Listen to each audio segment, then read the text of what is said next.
سلامونه دوستانو، یو ځل بیا ستاسو په خدمت کې په الماني ژبه باندې درې مهمې جملې جوړوم.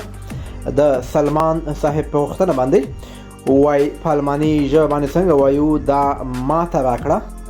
ماته راکړه دوستانو په دوه طریقو ویل کېږي. کله چې وایو دا یا هغه ماته راکړه نو دا جمله په الماني ژبه باندې داسې وایو: Gib mir das.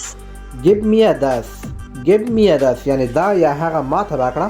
او په بله طریقه داسې وایو چې بله طریقه موږ سره دا ده: Gib es mir. Gib es mir یعنی ماته یې راکړه. Gib es mir ماته راکړه. او کله چې موږ په الماني ژبه باندې وایو دا وخله یا هغه وخله نو دا جمله بیا په الماني ژبه باندې داسې وایو: Nimm das. Nimm das. Nimm das. Nimm das یعنی هغه یا دا واخله. دوستانو کولی شئ تاسو هم خپلې پوښتنې په کمنټونو کې وکړئ. تاسو به انشاءالله تعالی په وخت سره جوابونه درکوو.